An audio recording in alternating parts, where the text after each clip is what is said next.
Ikaw na pala may-ari ng damdamin na pinag-ipon.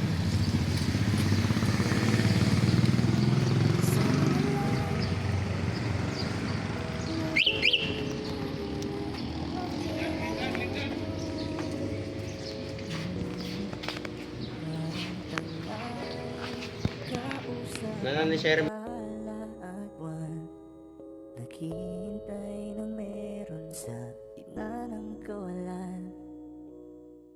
Akala ko'y habang buhay tayo.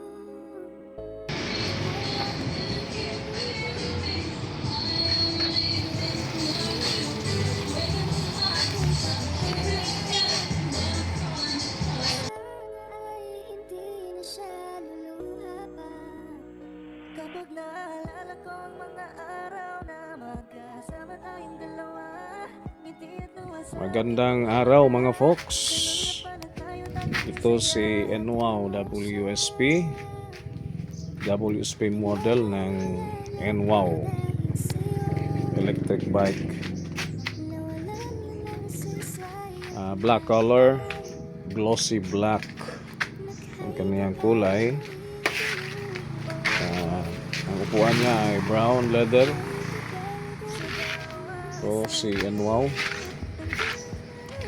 kaniyang panel nakapian, may makikita natin dito na indicator sa kaniyang battery indicator. Nandun sa lalim yung 80 volts, no, ang kaniyang voltahe, no, sa kaniyang battery.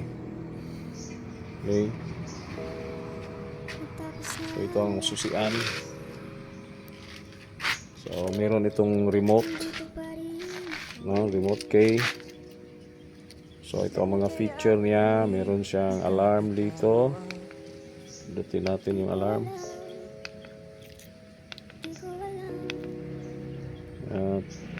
Okay, unlock. Itong alarm.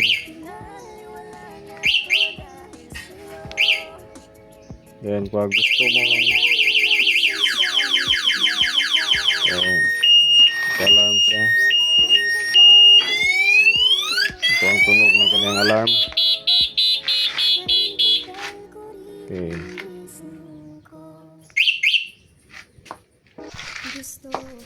So pwede itong gamitin na walang key o keyless feature. Pindutin mo lang ito ng kanyang function dito sa remote. Pindutin mo lang ng dalawa. Yan. Kusang mag-on ito. So yan. Pag hindi mo ginamit, so naka park mode siya. So kita dito 53 kilometers ang kanyang odo, no, ang kanyang natakbo.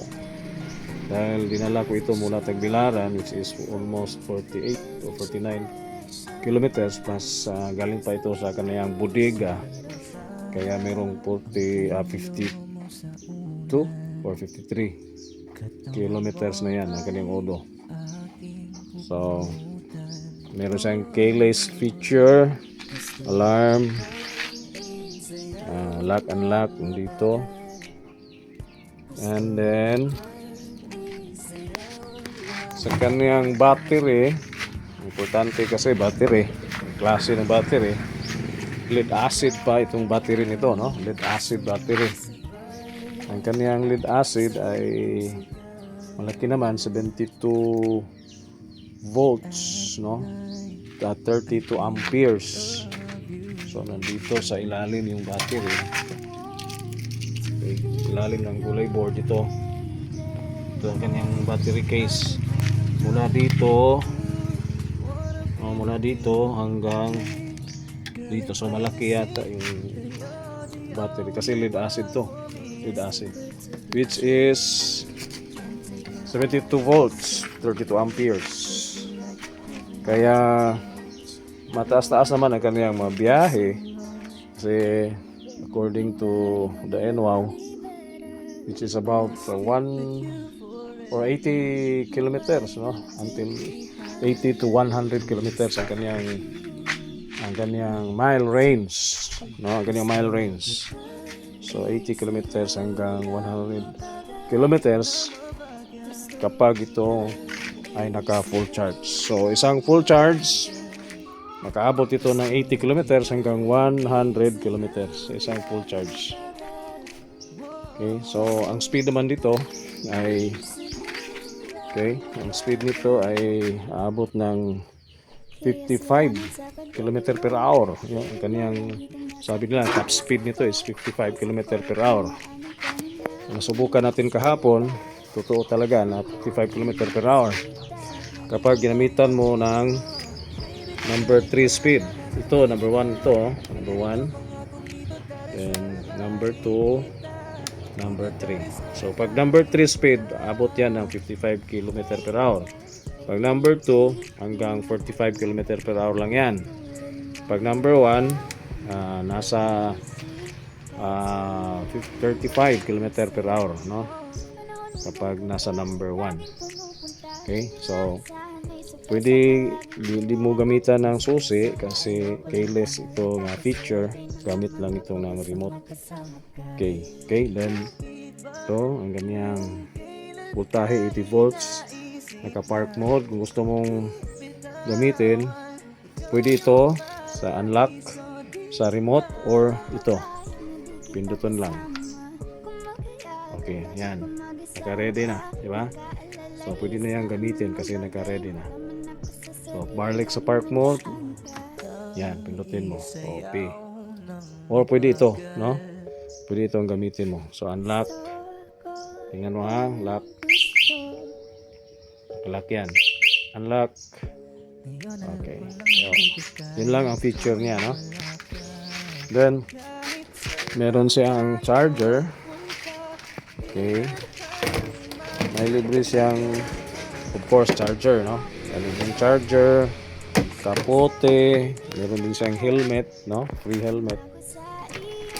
Okay, so ito ang ating WSP. Okay, so dito ang kanyang mga button, high and low button. Ito ay para sa signal light. Ito signal light, ito hazard. Yan, hazard yan. Ito sa kanyang horn. Yan, horn yan. Okay. Then sa ibaba meron itong charger or USB charger dito. Then may compartment naman ito sa baba. Okay, pwede lalagyan ng mga cellphone at ano pang gamit. Okay, so ito ang okay. Then ito ang kanyang susian. Malaki ang kanyang gulay board. Okay, malaki ang gulay board. So naka LED na yung mga ilaw niya. Signal light, naka LED na yan. Park light, meron din siya. Then headlight, side mirror. Then sa likod, naka yung brake light niya. May light din dito sa kanyang plaka. Itong signal light, naka LED na lahat, no? LED na. Okay, ito ang kanyang motor, Yumamoto motor, 72 volts with 1,500 watts. No, so laki-laki naman ang wattage niya, no? Malaki naman ang wattage. 1,500 watts, 72 volts and wow. Yung kanyang motor, no? Ang kanyang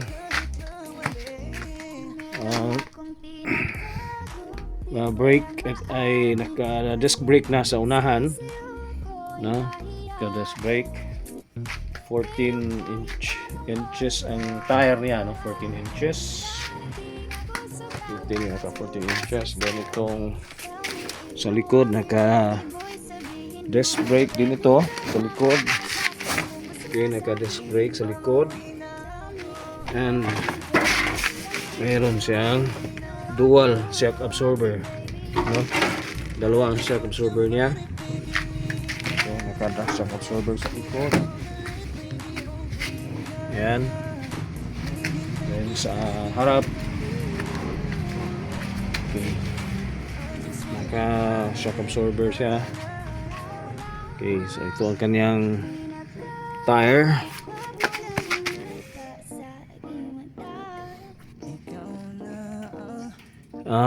Hindi pala 14, 12 pa lang, no?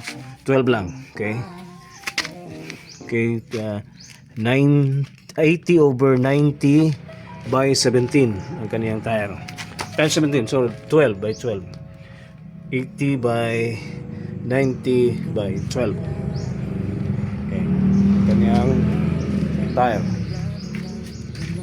Okay, brake niya. Ito.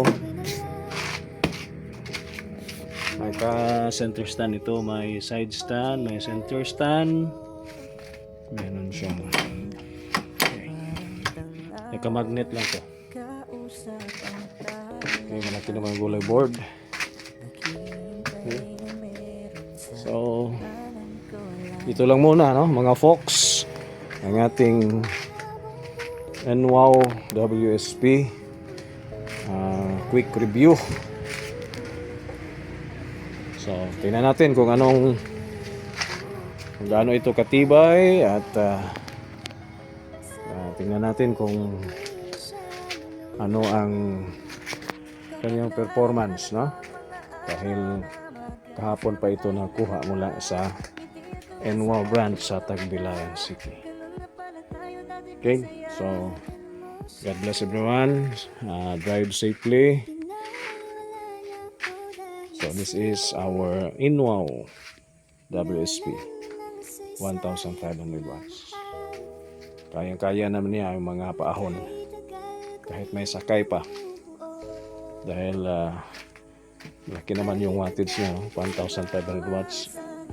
Pag full charge, maging 80 volts, 81, 82 volts. Thank you so much. Hanggang sa muli, mga folks. Bye-bye you.